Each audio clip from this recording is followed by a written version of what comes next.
So you are watching a screencast for lesson number 1 in iDVD, and by the end of this screencast you should have a DVD project created and a theme picked out and some background music that fits your theme. So that's kind of what we're shooting for at any time during the screencast. If you have to pause and go out and do the activities that will get you there, that's kind of the way that we learn here. So, that's how I would go about doing this. Watch screencast for a little bit, then go out and follow the steps as I do them, and you should be able to create a DVD here that you're proud of and that you can burn and take home and have all your cool stuff on. So during the DVD production process, I'm going to use a real-world example, and then you can kind of parallel that with what you're doing. So I'm going to create a DVD for all of my best commercial work.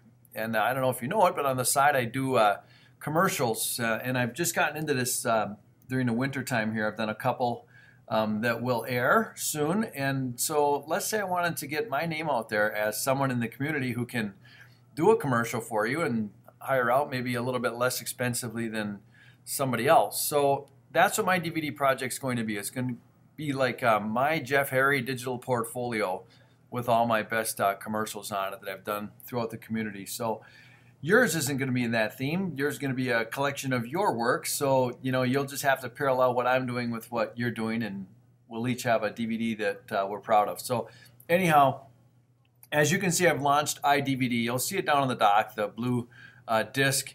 And what you're going to want to do is create new project, and where you save it really is not important. You can put it in documents, but you should give it a good name. I'm going to call this the Jeff Harry Commercial Portfolio, and you can call yours whatever you want. It's a collection of your work, but you should decide which format, whether you're going 16 by 9 or you're going to watch it on a standard TV. So just whatever TV you have in your home, what size you're going to play it on, that's the one you're going to want to go with. So when I click create, that's what you get right out of the box, as they say. So anyhow, we've got some interface things you should get used to.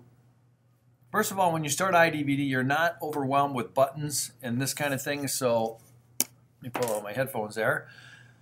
The first thing I notice when I start iDVD is this bottom bar. And you've got, we're going to skip this map thing for now, but this guy right here that starts or stop motion, hey, what that shows you is that this is a full motion theme project, and you have lots of themes to pick from, but if this is on,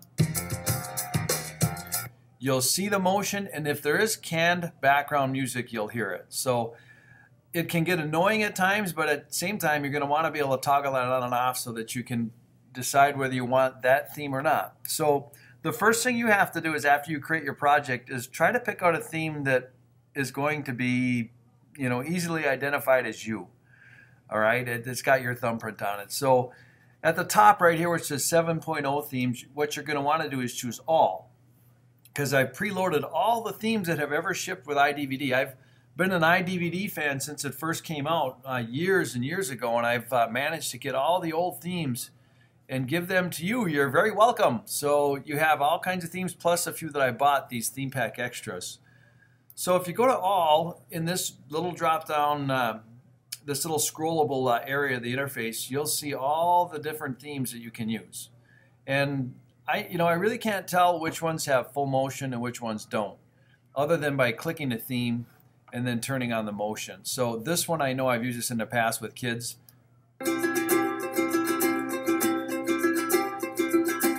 And keep in mind that this is a full motion theme, and it does have background music. What you're seeing is what you would see is after you burn the DVD and you put this in the DVD player in your living room.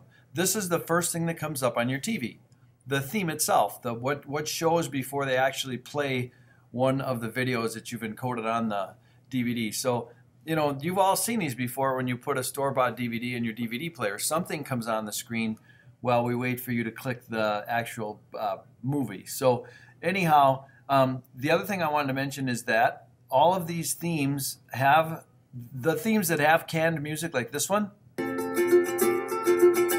that music can be switched out. So you can put really any music you want behind there, and we'll get to that a little bit later. So if you have to pause the program the screencast, you can. But what I wanted to mention before you pause it here is that if you pick a theme, you know, these are the latest ones, right? The widescreen TV themes.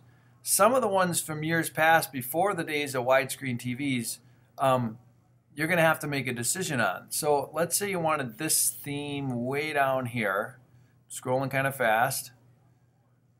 One of these older themes that was around before the days of widescreen TV, like this brushed metal. When you click that one, it's going to ask you, hey, this is not a widescreen. Do you want me to keep it in your widescreen format and kind of adjust the resolution so that it would fit a widescreen? So yeah, if you wanted a widescreen, you want to make sure you click on keep so that it stayed in that format if the theme wasn't a widescreen. And you can see too also that if I try to play this one, hey, there's no motion and there's no background music on this either. Some of them are like that. Some of them will have motion but then no music. So you kind of got to pick and choose the one you want. And then when you're done, we'll show you how to add the background music. So if you have to pause and go out and create your, pick your theme, then do that now. And so if you're back now, you've done the same thing I've done. I've chosen a theme that really fits the reason I'm making my DVD. I'm making a digital portfolio for my commercials.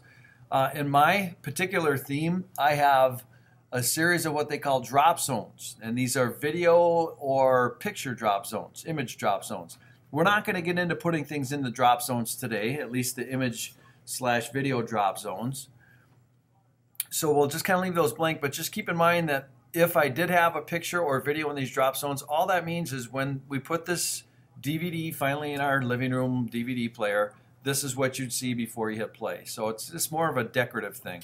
And then whatever theme you chose, you probably have a default title, and we can deal with that later. But in my theme, when I play it, you'll notice there's motion but no music.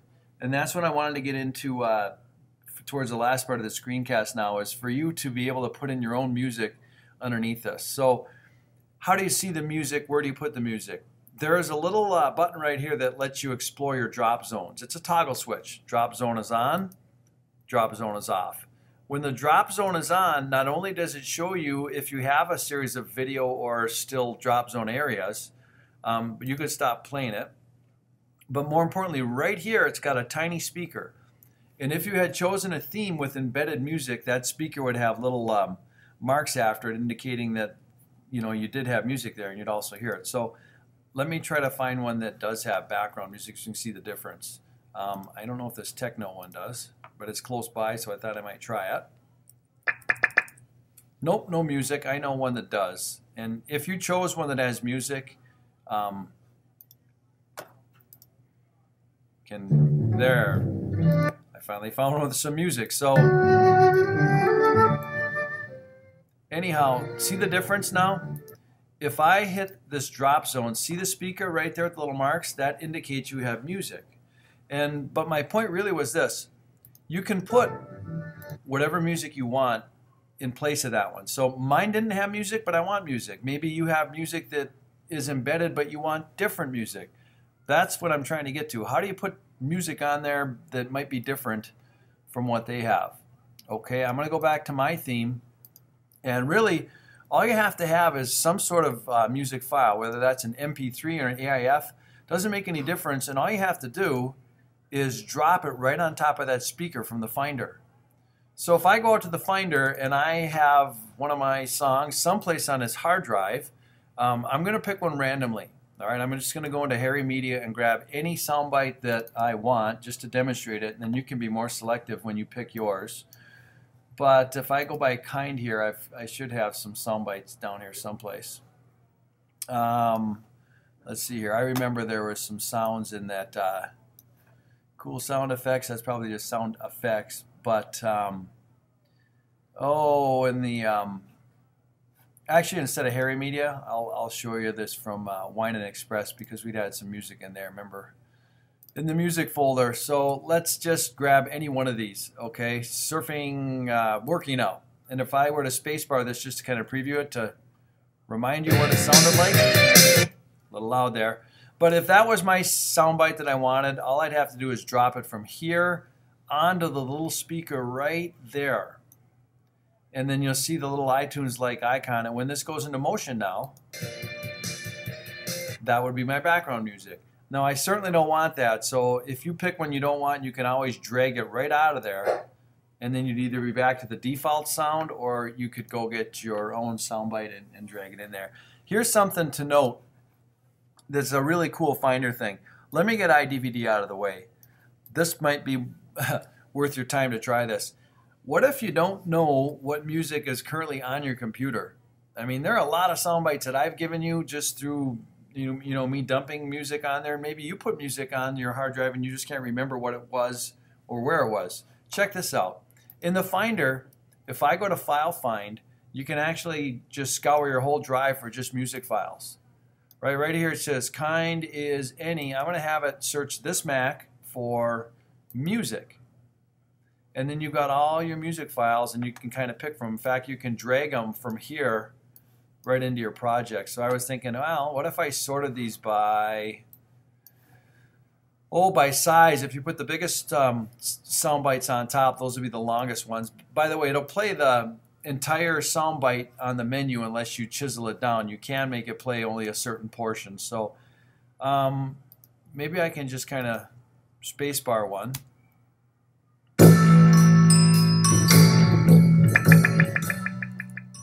Okay, that's not bad. Maybe I'll use that in my DVD, and I can change my mind later. So if I drag this in, it's a big file. It's 110 megs. That's a big sound bite. If I drag that as my background music, and then I just go in here and play, let me get this out of your way because it's getting a little bit over the top. If I play this, let me turn my volume back up so you can hear my background music. Okay. And then at any time, I guess I might just leave it at that. And then later we can get, tomorrow's lesson we'll get to the drop zones for the stills and maybe some video, and then also how to maybe clean up that audio part of it. So I guess the only other thing you might consider is adding a title. You know, they give you a generic one. I could call this Jeff Harry's Commercial Portfolio, with the idea that, hey, I burn DVDs and I pass them out to businesses in the community and say, hey, I'll make a commercial for you. Check out the work I've done. So you can put whatever you want, but that is what you should have done for today. You should have a theme picked out with some background music that is fitting for who you are. Other than that, screencast is over, and I would like to see your project so I can get some grades in the book and award you the point you deserve for doing this activity. All right, adios.